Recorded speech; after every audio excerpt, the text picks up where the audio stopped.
отдать пацанам, посчитать потери. Снова один, прогуляюсь без тени. So welcome back to my channel. मैं रोहित कुमार वैश आपके सामने दोबारा से आ गया हूं दोस्तों। इस वीडियो को एंड तक जरूर देखिएगा, क्योंकि आज इसमें हम बताने वाले हैं कुछ ऐसी चीज जो शायद ही आपने इंग्लिश की हिस्ट्री में आज तक पढ़ी होगी या समझी होगी या बोली होगी। क्योंकि जिस तरीके से हमारी जर्नी चल रही है, हमने लास्ट एपिसोड में अपना प्रेजेंट परफेक्ट टेंस कंप्लीट कर दिया है, और उसके बाद मैं आप लोगों के सामने एक ऐसी चीज लेके आया हूं कि जिसके माध्यम से आप इंग्लिश को और जल्दी से और बहुत बेहतरीन तरीके से सीखेंगे। वो सिर्फ 3 पॉइंट्स हैं, इसके अलावा और कुछ नहीं है। उस 3 पॉइंट पे हमें बहुत अच्छे तरीके से ध्यान देना है। इन 3 पॉइंट को बहुत समझदारी से समझना, और जो मेरा जो मेरा नोटपैड मैंने आपसे बनवाया था उसको लास्ट तक सारी चीजों को लिखना, और इस वीडियो को कहीं से भी स्किप मत करना, नहीं तो आप जो इंपॉर्टेंट पार्ट है वो छोड़ दोगे।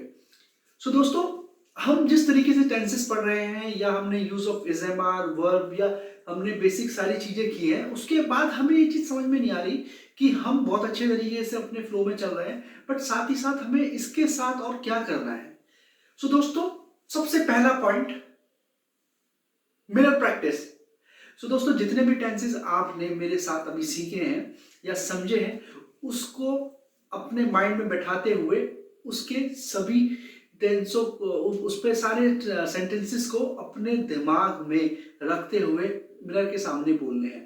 और आपको आज से एक चीज तय कर देनी है कि 15 minute mirror practice is a very important part. क्योंकि जब भी आप कैमरे के सामने या किसी के सामने बात करोगे, उससे पहले आपको हिचकिचाहट होती है किसी से बात करने की, कि मैं कैसे बात करूं यार, क्या पता मैं गलत ना बोल दूं।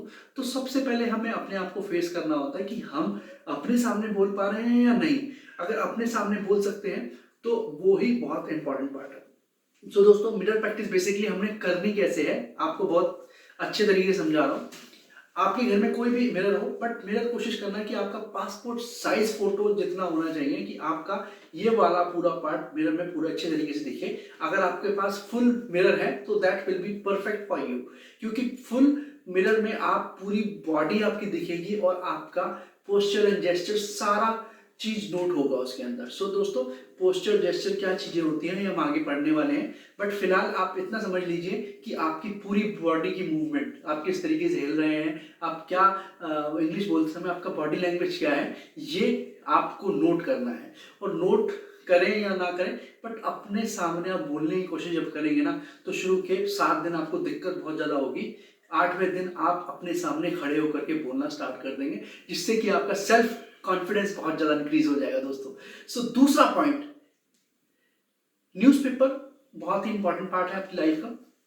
न्यूज़पेपर को आपको कुछ नहीं करना, आपको नहीं समझ में आता इंग्लिश का न्यूज़पेपर, कोई इशू नहीं है। बट अब आप ध्यान से देखिएगा कि ये एक न्यूज है जिसको मैंने एक आर्टिकल से लिया है, और इसमें कुछ भी ऐसा नहीं है कि मतलब कोई इसका कोई मतलब मैं इस न्यूज के बारे में कुछ बताना चाह रहा हूँ, बट आपको न्यूज पढ़नी कैसे है। सबसे पहले कोई भी एक पैराग्राफ देख लीजिए। इस पैराग्राफ में आप ये देखिए, ये किस तरीके से ये वर्ड लिखा है, ठीक है। तो न्यूज़पेपर को इस तरीके से आपको पढ़ना है। सो इससे क्या होगा, और कोशिश कीजिएगा कि आप लाउड उसको पढ़ सकें, खुद खड़े होकर के मिरर के सामने अगर लाउड न्यूज़पेपर पढ़ेंगे तो आपके लिए बहुत ही ज्यादा इंपॉर्टेंट रहने वाला है।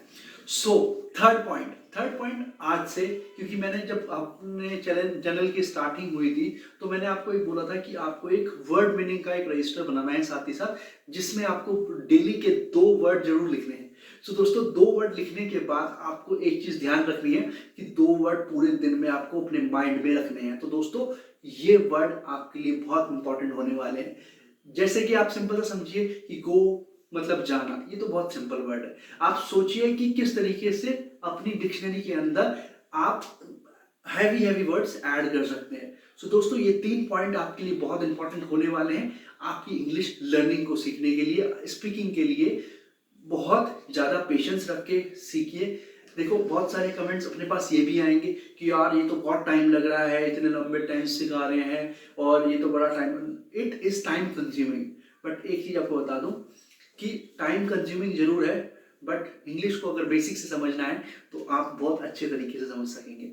सो दोस्तों, आज इस 3 पॉइंट पे आज से वर्किंग करना आपने स्टार्ट कर दिया तो आपकी जिंदगी डन है।